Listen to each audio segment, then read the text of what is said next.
रेहाना और रवि की शादी के वक्त रवि के पास कुछ नहीं था। रेहाना, तुमने मुझसे शादी करके एहसान किया है। मुझसे ज्यादा तो तुम कमाती हो। अरे तो क्या हुआ, एक दिन आएगा रवि कि तुम खूब पैसा कमाओगे। मुझे तुम पर पूरा विश्वास है। रवि और रेहाना खुद को स्टैंड करने के लिए पूरी मेहनत करते। रेहाना, मैं नौकरी नहीं करना चाहता हूँ। तो कोई बात नहीं, मैं नौकरी करके घर चलाती हूँ, तुम बिजनेस सेट करने की कोशिश करो। एक दिन रेहाना, तुम जानती हो, मैंने जो विज्ञापन बनाने वाली कंपनी खोली थी ना, उसे बड़ी ब्रांड का ऑफर आया है। अब हम लोगों के दिन ब्यारे न्यारे हो गए हैं। मैं जानती थी रवि कि एक दिन तुम सेटल हो जाओगे। रवि का काम अच्छा चल जाता है।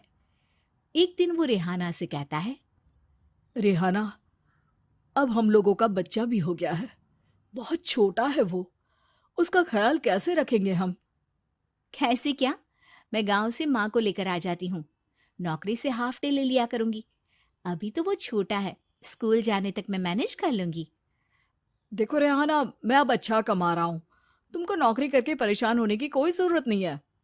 अरे कैसी बात कर रहे हैं, मैं अपनी लगी लगाई नौकरी कैसे छोड़ दूं? और मैंने तो सुना है हम लोगों को कुछ ही महीनों में सरकारी नौकरी मिल जाएगी। सरकारी नौकरी में कितना कमा लोगी? उतने में तो मैं ड्राइवर रख लूंगा। रेहाना को रवि की बात का थोड़ा बुरा तो लगता है। कम से कम मेरी नौकरी की इतनी बेइज्जती मत करो। भूल गए, इसी नौकरी के बदौलत तुमने अपना बिजनेस खड़ा किया है।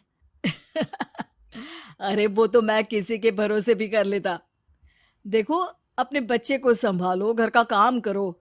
अब बाहर जाती तुम अच्छी नहीं लगती हो। रेहाना रवि के कहने पर नौकरी तो छोड़ देती है, लेकिन अब बड़े से घर में उसकी कीमत किसी नौकर से कम नहीं होती। एक दिन रवि का दोस्त आता है। भाभी, हम लोग तो आपको तब से जानते हैं जब से आप लोग शादी होकर इस शहर में आए थे। आपकी बदौलत ही सारा बिजनेस खड़ा हुआ है। ये किस्मत तो आप ही की है भाभी। हाँ हाँ भाई, हमारी मेहनत तो कुछ है ही नहीं। अरे होगी, लेकिन भाभी की किस्मत के आगे कुछ नहीं। दोस्त वहां से चला जाता है, लेकिन रवि का गुस्सा सातवें आसमान में होता है। देखा कैसे बोल रहा था? अरे बिल्कुल अच्छा आदमी नहीं है ये। कैसी बात कर रहे हैं आप? प्रशांत भैया तो बहुत अच्छे इंसान है रवि। कैसे उन्होंने हमारे मुश्किल वक्त में हमारा साथ दिया था। अरे था पैसा तो साथ दिया, नहीं तो कौन पूछता है? रवि का व्यवहार पैसा आते ही अलग हो गया। वो बंदे को बंदा नहीं समझता। घमंड से घिरे रवि ने तो एक दिन हद ही कर दी। रेहाना, मैं अब तुम्हारे साथ नहीं रह सकता हूँ। क्या क्या बकवास कर रहे हो रवि? क्या कहना चाहते हो? और क्यों नहीं रह सकते तुम मेरे साथ? देखो, मुझे कोई और पसंद है, और उसने साथ रहने पर बस यही शर्त रखी है कि मुझे तुम्हें तलाक देना होगा। रेहाना, जो कि एक स्वावलंबी महिला थी, उसने बिना देर किए रवि को कह दिया, कोई इश्यू नहीं, मुझे पैकिंग में 4 दिन का वक्त लगेगा, लेकिन तब तक मैं तुम्हारे साथ नहीं रहूंगी।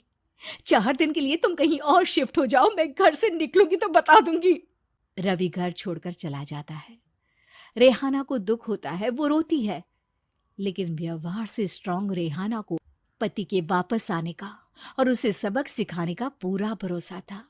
फिर एक दिन, अरे शुशिका, कब शादी करोगे तुम मुझसे? यार मैंने तो सोचा था तुम शादी से पहले मुझे विदेश लेकर जाओगे, महंगी कार दिलाओगे। अरे सब दिला दूंगा, लेकिन पहले मुझसे शादी तो कर लो। हाँ हाँ, क्यों नहीं। मैं कुछ दिनों के लिए अपने मम्मी पापा के पास जा रही हूँ और लोगों से अपनी शादी की बात करूंगी। अरे शुशिका, कैसे रहूंगा मैं तुम्हारे बिना? अब तो शादी ही होने वाली है हम लोगों की। शुशिका रवि को छोड़कर चली जाती है। रवि घर आता है, जहां रेहाना को ना पाकर उसे सब अजीब लगता है। घर तो रेहाना के बिना कुछ नहीं है। बच्चे की याद भी आ रही है। चलो एक वीडियो कॉल कर लेता हूँ। रवि रेहाना को वीडियो कॉल करता है, लेकिन रेहाना फोन नहीं उठाती। रात को सोते वक्त, मन कर रहा है मुन्ने को गले लगा लूं। चलो कोई ना, शुशिका से शादी के बाद मेरे और भी बच्चे होंगे। अगले दिन रवि ऑफिस जाता है, जहां टीना खड़ी होती है। सर, आपने अपने नए ऐड के लिए मॉडल की रिक्वायरमेंट डाली थी ना, मैं उसी के लिए आई हूँ। रवि टीना को देखकर खुश हो जाता है। अब शादी हो गई है तुम्हारी? नहीं सर, बस अच्छा सा हैंडसम और अमीर लड़का देख रहे हैं मेरे मम्मी पापा। रवि के दिमाग से तो टीना को देखकर शुशिका का ख्याल भी खत्म हो जाता है। अरे यार, ये लड़की मिल जाए कितनी सुंदर है। शुशिका तो इसके आगे कुछ नहीं है। आ, अब क्या तुम्हें ऐसा नहीं लगता कि मुझसे मिलकर तुम्हारी ये खोज खत्म हो गई है?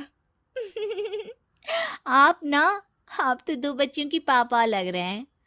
अरे नहीं नहीं, मेरी शादी तो हुई थी, लेकिन बीवी को किसी और से प्यार था, मुझे छोड़कर चली गई।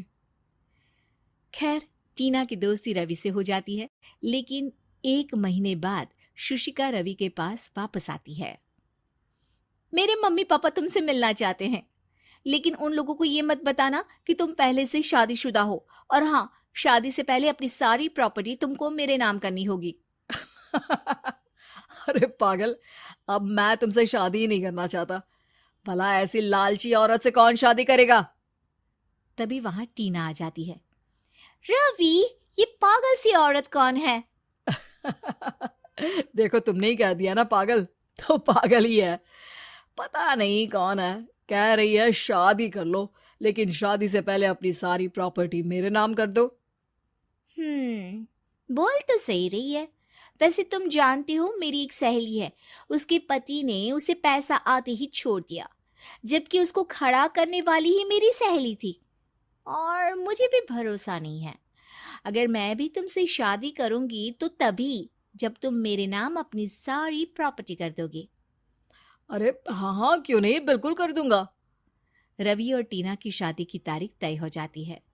वो अपनी सारी प्रॉपर्टी के कागज लेकर शादी वाली जगह पर पहुंचता है, लेकिन वहां टीना आती नहीं। रवि टीना को मैसेज करता है। कहाँ हो? सॉरी, मैं तुमसे शादी नहीं कर सकती, मुझे तुमसे भी ज्यादा पैसे वाला मिल गया। रवि को गुस्सा आ जाता है। वो गुस्से से सारा डेकोरेशन तोड़ रहा होता है कि वहां रेहाना आ जाती है।